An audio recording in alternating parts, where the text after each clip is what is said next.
ان المنافقین یخادعون اللہ وهو خادعهم واذا قاموا الى الصلاة قاموا كسالى يراءون الناس ولا يذكرون الله الا قليلا ان المنافقین یخادعون اللہ وهو خادعهم واذا قاموا الى الصلاة قاموا كسالى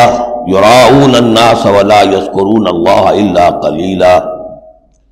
مذبذبین بین ذلک لا الہ هؤلاء ولا الہ هؤلاء ومن یضلل اللہ فلن تجد له سبیلا یا ایھا الذین آمنوا لا تتخذوا الکافرین اولیاء من دون المؤمنین اتريدون ان تجعلوا للہ علیکم سلطانا مبینا ان المنافقین فی الدرک الاسفل من النار وَلَن تَجِدَ لَهُمْ نَصِيرًا صدق اللہ العظیم رب اشرح لي صدری ویسر لي امری واحلل عقدۃ من لسانی یفقهوا قولی اللهم ربنا الہمنا رشدنا واعصمنا من شرور انفسنا اللهم ارنا الحق حقا وارزقنا اتباعه وارنا الباطل باطلا وارزقنا اجتنابه اللهم طہر قلوبنا من النفاق واعمالنا من الرياء والسنتنا من الكذب واعیننا من الخیانة فانك تعلم خائنة الاعین وما تخفی الصدور آمین یا رب العالمین۔ سورہ نساء کے بارے میں نے شروع ہی میں آپ سے عرض کر دیا تھا کہ اس میں سب سے زیادہ خطاب کا رخ جو ہے وہ منافقین کی طرف ہے، اگرچہ کہیں خطاب براہ راست یا ایھا الذین نافقوا کے الفاظ میں نہیں، یا ایھا الذین آمنوا، اس لیے کہ وہ بھی ایمان کے دعوے دار تھے، ایمان کے مدعی تھے، قانونی طور پر وہ بھی مسلمان تھے، مومن تھے۔ تو یہ طویل ترین مضمون جو ہے اب کنکلوڈ ہو رہا ہے ان آیات مبارکہ میں۔ ان المنافقین یخادعون اللہ، یقیناً منافق کوشش کر رہے ہیں اللہ کو دھوکہ دینے کی۔ یہ سورہ بقرہ کے دوسرے رکوع میں بھی آیت آئی تھی، میں نے عرض کیا تھا کہ مخادعہ باب مفاعلہ میں کسی شے کی کوشش ہوتی ہے، اس لیے کہ سامنے مقابلہ ہوتا ہے اور پتہ نہیں ہوتا کون جیتے گا کون ہارے گا، لیکن یہاں اللہ کی طرف سے وَهُوَ خَادِعُهُمْ، اور یہ خادع جو ہے یہ ثلاثی مجرد سے اس میں فاعل ہے، اور یہ آتا ہے جہاز زوردار تاکید کے لیے، اللہ ان کو دھوکہ دے کر رہے گا، یعنی یہ کہ اللہ نے ان کو جو ڈھیل دی ہوئی ہے وہ سمجھ لیا کہ ہم کامیاب ہو رہے ہیں، ہمارے اوپر ابھی تک کوئی آنچ نہیں آئی، کوئی پکڑ نہیں ہوئی، کوئی گرفت نہیں ہوئی، ہم دونوں طرف سے بچے ہوئے ہیں۔ اس حوالے سے وہ اپنی اس ڈھیل کی وجہ سے بڑھتے چلے جا رہے ہیں، بڑھتے چلے جا رہے ہیں، بڑھتے چلے جا رہے ہیں،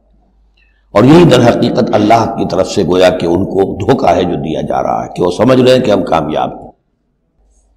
وَإِذَا قَامُوا إِلَى الصَّلَاةِ قَامُوا كُسَالَىٰ، اور جب وہ کھڑے ہوتے ہیں نماز کے لیے، یہ نماز کی طرف، تو کھڑے ہوتے ہیں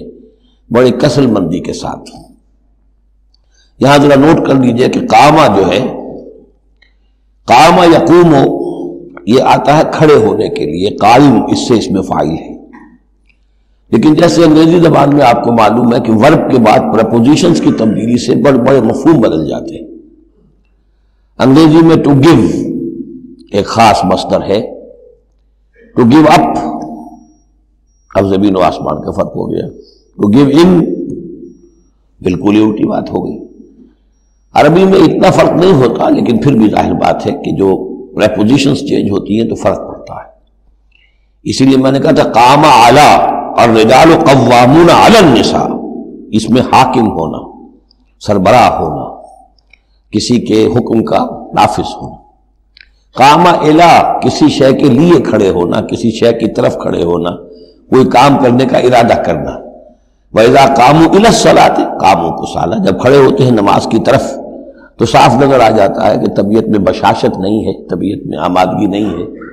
مجبوراً چونکہ اپنے آپ کو مسلمان ظاہر کرنا ہے لہذا کھڑے ہو رہے ہیں۔ قام بے ہم نے پڑھا تھا، قوامین بالقسط، قائمم بالقسط اللہ کی شان ہے، کسی شے کو قائم کرنا. تو اس طریقے سے یہ جو الفاظ ہوتے ہیں ان کے ساتھ پریپوزیشنز کی چینج سے، یہ ہمارے ہاں عربی میں اس کو جو حروف جار کہتے ہیں، ان کے اضافے سے بہت اضافی معنی پیدا ہو جاتے ہیں. یراؤن الناس ولا یذکرون اللہ الا قلیلا، وہ لوگوں کو صرف دکھانے کے لیے کھڑے ہوتے ہیں، اور حقیقت میں جو ذکر الہی جو نماز کا اصل مقصد ہے، اقیم الصلاۃ علی ذکری، وہ انہیں نہیں حاصل ہوتا مگر بہت تھوڑا سا. کسی وقت کوئی واقعتاً اس بے دھیانی میں بھی ہو سکتا ہے کوئی آیت جو ہے